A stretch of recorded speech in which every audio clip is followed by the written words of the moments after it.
बातमीपत्रामध्ये आता पाहणार आहोत दुपारच्या महत्त्वाच्या 100 बातम्या अतिशय वेगवान स्वरूपात सुरुवात करूयात। पुण्यातील जमीन घोटाळा प्रकरणी अजित पवारांनी उपमुख्यमंत्री पदासह पालकमंत्री पदाचा राजीनामा द्यावा अशी मागणी अंजली दमानिया यांनी केलेली आहे। चौकशी करणारे 6 पैकी 5 सदस्य पुण्यातले आहेत। अजित पवार पदावर असताना निष्पक्ष चौकशी कशी होणार असा सवाल देखील त्यांनी उपस्थित केला। शीतल तेजवानींना खरेदी खतावर सही करण्याचे अधिकार नाहीत, करार रद्द करण्याचे अधिकार पार्थ पवार अमेडिया कंपनीकडे नाहीत असं दमानिया म्हटल्यात। कायद्यानं हा व्यवहार रद्द करता येणार नाही, सिव्हिल कोर्टात जाऊन सरकारच व्यवहार रद्द करू शकतं असं देखील दमानिया यांनी सांगितलं। व्यवहाराची पूर्ण माहिती पार्थ पवारांना होती। एफआयआर मध्ये पार्थ पवारांचं नाव आलं पाहिजे। पार्थ पवारांवर गुन्हा दाखल करा अशी मागणी अंजली दमानिया यांनी केली आहे। जमीन व्यवहार प्रकरणात पार्थ पवारांना वाचवण्याचे प्रयत्न सुरू आहेत असा आरोप देखील त्यांनी केला। स्थानिक स्वराज्य संस्था निवडणुकीपूर्वी बीडचे राष्ट्रवादी काँग्रेस शरद पवार पक्षाचे आमदार संदीप क्षीरसागर यांना धक्का बसलाय। त्यांचे स्वीय सहाय्यक सतीश शेळके यांच्यासह अनेक कार्यकर्त्यांनी शिवसेनेमध्ये प्रवेश केलाय। महाड तालुक्यातील सुशांत जाबरे याची राष्ट्रवादी काँग्रेस पक्षाच्या युवक महाराष्ट्र प्रदेश उपाध्यक्षपदी उपमुख्यमंत्री अजित पवार यांच्या उपस्थितीमध्ये नियुक्ती करण्यात आली। पक्षात प्रवेश करताच खरं तर सुशांत जाबरेवरती मोठी जबाबदारी देण्यात आली। सातारा नगरपालिकेसाठी खासदार छत्रपती उदयनराजे भोसले छत्रपती शिवेंद्रराजे भोसलेंचं मनोमिलन झालंय। कमळ चिन्हावर एकत्रित लढणार असल्याची माहिती भाजप जिल्हाध्यक्ष अतुल भोसले यांनी दिली आहे। भाजपकडून नगराध्यक्ष पदाच्या उमेदवारांवर शिक्कामोर्तब करण्यात आलंय, तर बहुतांश उमेदवारांना एबी फॉर्मचं वाटपही केल्याची माहिती सूत्रांनी दिली आहे। तर उर्वरित जागांवरील उमेदवार निश्चिती 2 ते 3 दिवसात होणार असल्याची माहिती आहे। सोलापूर नगर परिषदेच्या नगराध्यक्ष पदासाठी 2 दिवसात 3 उमेदवारी अर्ज दाखल झालेत। नगराध्यक्ष पदासाठी 2 अर्ज तर नगरपंचायतीच्या नगराध्यक्ष पदासाठी 1 असे एकूण 3 अर्ज दाखल झालेले आहेत। पुण्याच्या जेजुरी नगर परिषदेची निवडणूक दोन्ही पवार एकत्र लढण्याची शक्यता आहे। जेजुरी नगर परिषदेमध्ये 20 जागा एकत्र लढण्याची चर्चा सुरू असल्याची माहिती आहे। अमरावती महापालिकेच्या निवडणुकीसाठी आरक्षण जाहीर करण्यात आलंय। संपूर्ण 87 जागांसाठी आरक्षण जाहीर झालंय। यामध्ये 44 जागा महिलांसाठी राखीव ठेवण्यात आल्यात। यामुळे काहींना धक्का बसलाय। बार्शी नगर परिषदेच्या निवडणुकीचं वातावरण तापलंय। बार्शीमध्ये राजेंद्र राऊत विरोधात दिलीप सोपल अशी लढत होणार आहे। शिवसेना ठाकरे गटाचे आमदार दिलीप सोपल यांच्या पराभवासाठी भाजप नेते राजेंद्र राऊत यांच्याकडून जोरदार तयारी करण्यात आली आहे। पिंपरी चिंचवड महानगरपालिकेवर असलेली भाजपची एकहाती सत्ता उलथवून टाकण्याच्या हेतूनं दोन्ही राष्ट्रवादी गट एकत्र येणार असल्याचं जवळपास निश्चित झालंय। भाजपला रोखण्यासाठी युती करण्याबाबत दोन्ही गटाच्या शहराध्यक्षांनी देखील सहमती दर्शवली आहे आणि त्यामुळे भाजपला रोखण्यासाठी राष्ट्रवादीकडून खेळली गेलेली ही राजकीय खेळी यशस्वी होईल का याकडे सगळ्यांचं लक्ष लागलंय। येणाऱ्या 2 डिसेंबर रोजी फुलंब्री नगर परिषदेसाठी मतदान होणार आहे। फुलंब्री नगर परिषदेमध्ये महायुती विरुद्ध महाविकास आघाडी, त्यामध्ये भाजप विरुद्ध शिवसेना ठाकरे गट अशीच लढत असणार आहे। चहाची टपरी, पान टपरी आणि इतर ठिकाणी सध्या नगर परिषदेच्या निवडणुकीची चर्चा सुरू आहे। कोल्हापुरात दोन्ही राष्ट्रवादी एकत्र आल्यात। स्थानिक स्वराज्य संस्थेच्या निवडणुकीमध्ये राष्ट्रवादी शरद पवार आणि राष्ट्रवादी अजित पवार या दोन्ही पक्षांची युती झाली आहे। चंदगड नगर परिषदेमध्ये दोन्ही राष्ट्रवादींनी आघाडीची घोषणा केली आहे। आगामी स्थानिक स्वराज्य संस्थांच्या अनुषंगानं सोलापुरात राष्ट्रवादी शरद पवार गटाला भाजपनं मोठा धक्का दिलाय। राष्ट्रवादी शरद पवार पक्षाचे माजी नगरसेवक प्रथमेश कोठे यांच्यासह स्थायी समितीचे माजी सभापती विनायक कोंड्याल, माजी नगरसेवक कुमुद अंकरा आणि विठ्ठल कोटा, माजी नगरसेवक शशिकांत कैंची यांनी भाजपमध्ये प्रवेश केलाय। मावळमध्ये पुन्हा एकदा राजकीय समीकरणांचा खेळ रंगला असून महायुतीचा मावळ पॅटर्न कायम ठेवण्यात आलाय। लोणावळा नगर परिषद राष्ट्रवादीकडे तर तळेगाव दाभाडे भाजपकडे अशा या राजकीय समीकरणावर शिक्कामोर्तब झालंय। एरंडोल पारोळा विधानसभा मतदारसंघात अजित पवार गटाच्या राष्ट्रवादीशी महायुतीची शक्यता आमदार अमोल पाटील यांनी फेटाळून लावली आहे। राष्ट्रवादीकडून भाजप किंवा शिवसेनेकडे अद्याप कोणताही प्रस्ताव आलेला नाही, त्यामुळे या निवडणुकीत महायुतीचा कोणताही विचार करण्याचा प्रश्नच येत नाही असं आमदार अमोल पाटील म्हटलं। जळगाव जिल्ह्याच्या चोपडा नगर परिषदेच्या निवडणुकीसंदर्भात जिल्हाधिकारी रोहन घुगे यांनी भेट देऊन निवडणुकीसंदर्भात आढावा घेतला। चेकपोस्ट, मतमोजणी कक्ष, स्ट्रॉंग रूम, नामनिर्देशन पत्र दाखल करण्याचा कक्ष यांची पाहणी केली। आमदार मंगेश चव्हाण यांनी माजी मंत्री एकनाथ खडसे यांच्यावर टीका केली। एकनाथ खडसे हे नेहमीच सोयीची युती करतात। लोकसभेला त्यांनी भाजपचा प्रचार केला आणि आता म्हणतात भाजप नको। त्यांच्या भूमिकेत सातत्य नाही असा घणाघात चव्हाण यांनी केला। बीडच्या हातोला गावात धनंजय मुंडेंच्या प्रतिमेला दुग्धाभिषेक करण्यात आलाय। धनंजय मुंडेंना लक्ष्य करणं थांबवण्याची मागणी मुंडेंच्या समर्थकांनी केली आहे। पुण्यामध्ये कृषी मंत्री दत्तात्रय भरणे अजित पवारांची भेट घेणार आहेत। पक्ष कार्यालयामध्ये ही बैठक होणार आहे। इंदापूर दौंड आणि इतर नगर परिषदांच्या निवडणुकीसंदर्भात यावेळी चर्चा होणार आहे। उपमुख्यमंत्री अजित पवार आज पुणे दौऱ्यावर आहेत। अजित पवारांच्या उपस्थितीमध्ये पक्ष कार्यालयामध्ये बैठका होत आहेत। स्थानिक स्वराज्य संस्था निवडणुकीच्या पार्श्वभूमीवर अजित पवार कार्यकर्त्यांशी संवाद साधत आहेत। मुसळमध्ये शिवसेना उबाठा पक्षाचा मेळावा पार पडला। मेळाव्यामध्ये पक्षाच्या धोरणांवर, संघटनात्मक बांधणीवर आणि कार्यकर्त्यांच्या अडचणींवर सविस्तर चर्चा करण्यात आली। माझ्या घराच्या जाळपोळ प्रकरणात तक्रार दिली नसल्याचं प्रकाश सोळंके यांनी म्हटलंय। पोलिसांनीच केसेस दाखल केल्या आहेत। मुलांच्या मुक्ततेसाठी शपथपत्र देखील द्यायला तयार असल्याचं सोळंके यांनी म्हटलंय। मनोज जरांगे यांच्या हत्येचा कट रचल्याप्रकरणी तिसऱ्या व्यक्तीला अटक करण्यात आली आहे। दादा गरुड, अमोल खुणेनंतर आता कांचन साळवीला ताब्यात घेण्यात आलंय। गुंड निलेश घायवळ याच्यावर कारवाई करण्यासाठी पुणे पोलिसांनी ईडीला पत्र लिहिलंय। निलेश घायवळ यानं दहशत निर्माण करून बेकायदेशीर जमीन खरेदी विक्रीत कोट्यावधी रुपयांची अफरातफर केल्याचा पोलिसांना संशय आहे। तसंच खंडणी आर्थिक व्यवहार केला आहे। याविषयी ईडीनं चौकशी करावी यासाठी पोलिसांनी पत्र लिहिलंय। मुंब्रा परिसरातून इब्राहिम आबादी नावाच्या व्यक्तीला पोलिसांनी ताब्यात घेतलंय। त्याच्याकडून पोलिसांनी मोबाईल फोन आणि हार्डवेअर जप्त केलेली आहे। दिल्ली कार ब्लास्ट नंतर महाराष्ट्र एटीएसनं ही कारवाई केली आहे। दिल्ली स्फोटाचं नवं सीसीटीव्ही फुटेज समोर आलंय। कारमध्ये स्फोट होतानाचा नवा सीसीटीव्ही हाती आलाय।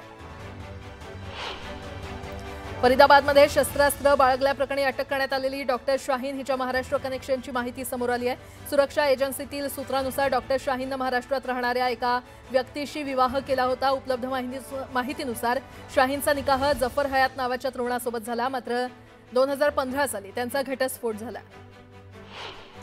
अमरावती शहरामध्ये पोलिसांकडून प्रत्येक वाहनाची कसून चौकशी करण्यात येते। दिल्ली बॉम्ब ब्लास्टच्या पार्श्वभूमीवर पोलिसांकडून खबरदारी घेण्यात येते, तर ठिकठिकाणी नाकाबंदी करण्यात आली आहे।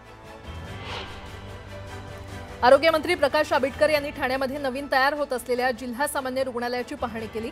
जिल्हा रुग्णालयाची इमारत सुसज्ज बनवण्यात आली असून लवकरच तिचा लोकार्पण सोहळा पार पडणार आहे। राज्याचे वनमंत्री गणेश नाईक हे पिंपरखेड गावामध्ये दाखल झाले। गणेश नाईकांनी बिबट्याच्या हल्ल्यात मृत्यू झालेल्या पीडित कुटुंबियांची सांत्वनपर भेट घेतली। हिंसक बिबट्या लोकांसमोर आला तर शूट करा असं वक्तव्य वनमंत्री गणेश नाईक यांनी केलंय। पीडित कुटुंबासोबत संवाद साधत असताना त्यांनी ही आक्रमक भूमिका घेतली। निफाडच्या देवगाव भागात धुमाकूळ घालणाऱ्या बिबट्याला जेरबंद करण्यात यश आलंय आणि यामुळे नागरिकांनी सुटकेचा निश्वास सोडलाय। बिबट्यामुळे नागरिकांमध्ये भीतीचं वातावरण निर्माण झालं होतं।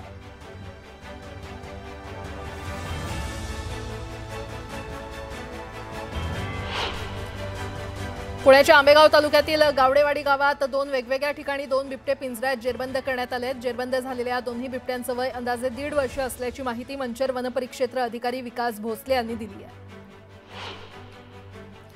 शिरूरच्या पिंपरखेड्यामध्ये बिबट्याच्या दहशतीचा फटका लग्न करणाऱ्या तरुणांना बसल्या। बिबट्यामुळे लग्न जुळत नसल्याचं समोर आलंय। यामुळे तरुणांची लग्न रखडलेली आहेत। जुन्नर वनपरिक्षेत्रामध्ये बिबट्याची संख्या वाढत असून नागरिक भीतीच्या छायेखाली आहेत आणि अशातच एका तरुणानं एआयचा वापर करत जुन्नर तालुक्यामध्ये पट्टेरी वाघ असल्याचा फोटो तयार करून तो सोशल मीडियावर व्हायरल केला। मात्र जागरूक नागरिकांनी या तरुणाचा शोध घेऊन त्याला वनविभागाच्या ताब्यात दिलं। अखेर या तरुणानं पट्टेरी वाघ असल्याचा एआय फोटो आपणच तयार केल्याची कबुली देत माफी मागितली आहे आणि चुकीची कबुली देत वनविभागाकडे माफीनाम्याद्वारे त्याने माफी लिहिली आहे। पुणे मेट्रोमध्ये प्री वेडिंग फोटोशूट करणं एका जोडप्याला भोवलंय। परवानगी न घेता फोटोशूट केल्यानं जोडप्यावर दंडात्मक कारवाई करण्यात आली आहे। तुळजापूर येथील ड्रग्ज प्रकरणात आरोपी असणाऱ्या माजी नगराध्यक्षाला भाजपनं प्रवेश दिल्यामुळे विरोधकांकडून जोरदार टीका करण्यात आली आहे। सुप्रिया सुळे यांनी थेट मुख्यमंत्री देवेंद्र फडणवीस यांना पत्र लिहत तुळजापूर ड्रग्ज प्रकरणातील भाजपमध्ये प्रवेश केलेल्या पदाधिकाऱ्यांबाबत कारवाई करावी अशी मागणी केली आहे। साताऱ्याच्या जिंती गावात काळभैरव जन्मोत्सवानिमित्त जितोबा मंदिरात पणत्या लावून दीपोत्सव साजरा करण्यात आला। यावेळी गावातील पंचक्रोशीतील हजारो भाविकांनी उपस्थिती लावली। महानगरी एक्सप्रेसमध्ये बॉम्ब असल्याच्या संशयास्पद संदेशामुळे मोठी खळबळ माजली आहे। पोलिसांकडून कसून तपासणी करण्यात आली आहे। तपासातून काहीच आढळून आलेलं नसल्याची माहिती रेल्वे पोलिसांनी दिली आहे। देशविरोधी षडयंत्रांना स्थानिक सहाय्य करणाऱ्यांवर कठोर कारवाई करण्याची मागणी करण्यात आली आहे। हिंदू जनजागृती समितीने निवेदनातून प्रशासनाकडे ही मागणी केली आहे। छत्रपती संभाजीनगर शहरातील पैठण गेट परिसरात एका तरुणावर धारदार शस्त्राने वार करत हत्या करण्यात आली आहे। दरम्यान या प्रकरणात 4 आरोपींना अटक करण्यात आली आहे। हत्येनंतर नागरिकांनी धुमाकूळ घालत वाहनांची तोडफोड केली। पोलिसांनी तिथे तात्काळ धाव घेत परिस्थिती नियंत्रणात आणली। खालापूरच्या वणवे गावात विद्युत शॉक लागून एका वारकऱ्याचा मृत्यू झालाय। नितीन मोहन घोलप असं मृत्यू झालेल्या व्यक्तीचं नाव आहे। छत्रपती संभाजीनगर ते पुणे या नव्या महामार्गाचा मॅप प्रसिद्ध होण्याआधी सोशल मीडियावर व्हायरल झालाय। हा नकाशा न्यूज 18 लोकमतच्या हाती लागलाय। पण प्रश्न आहे की केवळ 3 विभागाकडे असलेला हा मॅप व्हायरल कसा झाला? सरकार याची चौकशी करणार का, असा प्रश्न निर्माण झालाय। ताडोबा अंधारी व्याघ्र प्रकल्पातील चंदा आणि चांदणी वाघिणींना सह्याद्री व्याघ्र प्रकल्पात स्थलांतरित करण्यात येणार आहे। या निर्णयाला स्थानिकांनी मात्र विरोध केलाय। गोवा आयर्नमॅन स्पर्धेमध्ये कुडाळच्या प्रमोद भोगटेनं चमकदार कामगिरी केलेली आहे। 1.9 किलोमीटर स्विमिंग, 90 किलोमीटर सायकलिंग आणि 21 किलोमीटर रनिंग अशी 113 किलोमीटरची स्पर्धा 8 तास 25 मिनिटात पूर्ण केली आहे। ऊस दरासाठी सांगलीतील हिंगणगाव खुर्द येथे स्वाभिमानी शेतकरी संघटनेनं आंदोलन केलं। सोनहिरा आणि क्रांती कारखान्याची ऊस वाहतूक स्वाभिमानी शेतकरी संघटनेनं रोखून धरली। अहिल्यानगरमध्ये संस्थेकडून आणि शिक्षण खात्याकडून होत असलेल्या छळवणुकीविरोधात शिक्षकेतर संघटनेच्या वतीनं जिल्हा परिषद कार्यालयाच्या आवारात आमरण उपोषण करण्यात आलं। न्याय मिळेपर्यंत उपोषण सुरू ठेवण्याचा निर्धार व्यक्त करण्यात आला। मावळच्या देहुरोड येथील गांधीनगर भागात अज्ञात व्यक्तीकडून वाहनं पेटवून देण्यात आली। या घटनेबाबत एका संशयित इसमाच्या हालचाली जवळच लावलेल्या सीसीटीव्ही कॅमेऱ्यामध्ये कैद झाल्या। गेल्या आठवड्यापासून मनमाड मालेगाव भागात सुरू असलेल्या थंडीचा जोर कायम आहे। आज निफाडचा पारा घसरून 9 अंशांवर आलाय। थंडीपासून बचाव करण्यासाठी नागरिक शेकोट्यांचा आधार घेत आहेत।